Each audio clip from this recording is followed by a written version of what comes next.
Welcome back, fellow gamer. I wanted to talk to you today about MTGO Redemptions. Now, yeah, I know I made a video about that like a week ago, but since that video went live, there have been some big changes. Now, the biggest change for me is the redemption schedule of MTGO sets. So previously you had pretty much like 18 months to redeem a set. I might be a few months off, but whenever the stock ran out is when you had a chance to redeem. So you could wait to really pick up your set. With the newest announcement, the change that is being made is you have until the next block is released in order to redeem that set. So for Kaladesh, you have up until Amonkhet is available on MTGO to redeem your set. And the same goes for Aether Revolt. You have until Amonkhet releases, very short window, to redeem Aether Revolt. So originally I didn't really have that much of an opinion on it. I'm like, well, I always get the set at the first possible instance. Like as soon as every set is available for redemption, I redeem. Then I thought about it. I'm like, why are they doing this? And I actually tweeted out to Worth asking him, for some insight, but there's been radio silence. So usually in social media, when that's the case, it is because messaging hasn't been approved because of legal, or it's really a hot topic and you don't want to ignite a firestorm. So you have to be real careful. Now, I should theoretically be answered in the future. And if I don't, that's not good social media management, but whatever. So I never got the reply, so I'm going to have to go on what I think. I think they're trying to move away from having redemptions be a thing on MTGO.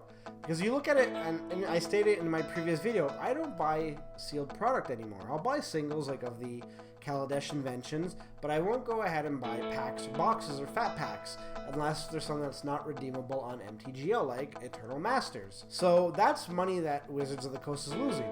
I'm not going out and cracking packs, trying to get that foil Mana Crypt from Eternal Masters if it was redeemable. If it wasn't redeemable, same with like if I wanted a foil Planeswalker. Let's say I want the newest Nissa and the newest Chandra.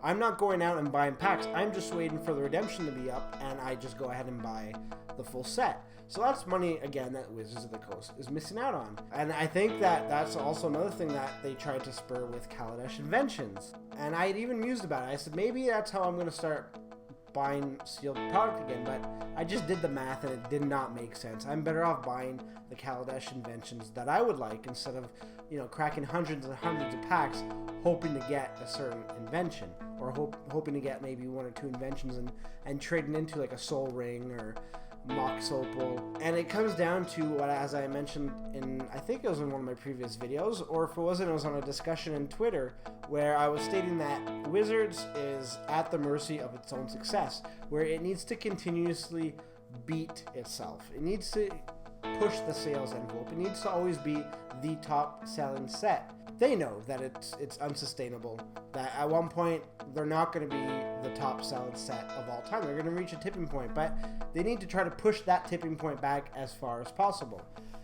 And it is unfortunate because I like redeeming the sets. I like, spending my money on the sets and not having to spend it on cards that I don't need or cards that I don't want. Where do I think prices will land for this? I think that for redeeming, if you redeem at the start of a season, I actually think you might pay a bit more. But if you're someone that redeems in the middle or near the end of the season when everybody's getting rid of their product because they don't want to be stuck with worthless digital cards, you might actually see a dip in price, and you might actually be able to get sets for cheaper than if you were to wait, that whole 18 months beforehand, because everybody is cramming in to that 1 year window. Not even a year window. It's a few months. I don't even know what I'm saying, a year. It's like 6 months. And from there, you're really like everybody's just trying to go there, because what's going to happen now is that you're going to see this huge drop off in single card prices on MTGO, because the redeeming set is how a lot of drafters make their money. Now, and that's another thing. I'm assuming that people are still going to draft the same amount. This could have an inverse effect where people are not going to be drafting near the end of a redemption set or cycle because they don't want to get stuck holding cards that they can't flip to bots for more tickets and then fuel their drafting. So there's a real double-edged sword, and I'm going to be completely ignoring those like treasure chests that they have going on for MTGO because that has zero effect on me. All this to say that if people keep drafting the way they've been drafting in the past, you should be getting your foil redemptions or maybe just non-foil redemption sets for a bit cheaper. If people have now decided that, hey, this is way too scary for me, I don't want to be pumping in all this money and not be able to turn it into tickets, I might just go and do something else. That's where you're going to see a huge spike in the prices of foil sets. So I'd like to know where you think this is going. I'm tentative. I want to see how this plays out for Kaladesh before I decide how I will be buying Magic cards in the future. It's definitely going to be interesting to see. I'm optimistic. I'm hoping I can get the foil sets for cheaper as everybody tries to pack in their trades to bots sooner and really consolidate into like a 6 or 7 month time frame.